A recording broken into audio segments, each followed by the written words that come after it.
তার একটা লাইন বলতে চাই, একটা বাক্য বলতে চাই।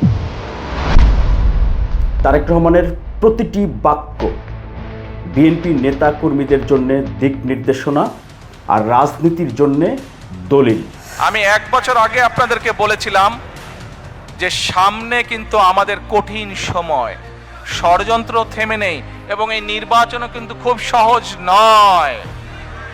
আপনারা অনেকেই কিন্তু ব্যাপারটা এখন বুঝতে পারছেন।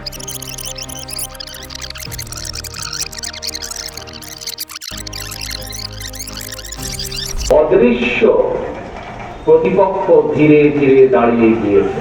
আপনাদেরকে এদের সম্পর্কে সচেতন থাকতে হবে। আজকে থেকে প্রায় 3 মাস আগে আমি এই কথাটি বলেছিলাম। আমি আজকে থেকে 7 মাস 8 মাস আগে বলেছিলাম আপনাদেরকে। আজকে থেকে প্রায় 1 বছর আগে আপনারা বহু মানুষ সেদিন সেখানে উপস্থিত ছিলেন। গুপ্ত স্বৈরাচারের আবির্ভাব হতে পারে দেশে। গুপ্ত বাহিনীর সেই অপকৌশল থেকে রক্ষা পাওয়ার জন্য অন্যতম প্রধান কৌশল হচ্ছে একটি, ফ্যাসিবাদ বিরোধী জাতীয় ঐক্য বজায় এবং বহাল রাখা।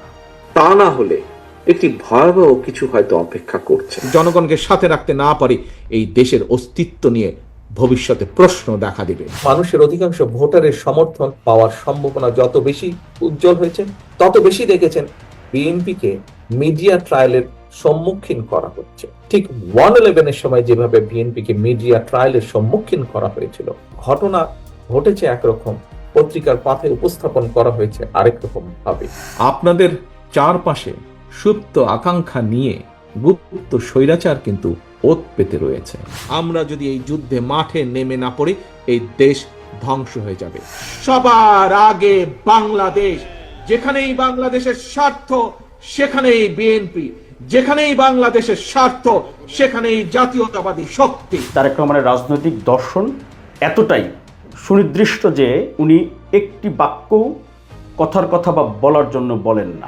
যে যত আগে এটা বুঝতে পারবেন সে তত বেশি রাজনীতিতে সফল হবেন, দেশপ্রেমে সফল হবেন। প্রিয় সহকর্মীবৃন্দ, এইরকম মিটিং করে করে জনগণের কাছে গেলে চলবে না। আপনাদের প্রত্যেককে 2 জন 3 জনের ছোট ছোট টিম করে জনগণের ঘরে দুয়ারে যেতে হবে, ঘরে ঘরে জনগণের কাছে যেতে হবে, জনগণের কাছে পৌঁছে দিতে হবে যে আমরা বাংলাদেশ জাতীয়তাবাদী দল, জনগণ সমর্থ করলে আমরা কিভাবে দেশকে পুনর্গঠন করব। করতে হবে, কাজটি করতে হবে, এর কোনো বিকল্প নেই। আদারওয়াইজ এই দেশ এবং জাতি ধ্বংস হয়ে যাবে আমরা যদি সজাগ না হই, আমরা যদি এই যুদ্ধে মাঠে নেমে না পড়ি, এই দেশ ধ্বংস হয়ে যাবে। এখন রাজনীতি হচ্ছে যে বাংলাদেশের পক্ষের শক্তি আর বাংলাদেশের বিপক্ষের শক্তির রাজনীতি। এখানে কোনো দলমতের বিষয় নাই। বাংলাদেশপন্থী কিনা আপনি, এইটা হচ্ছে বড় ব্যাপার।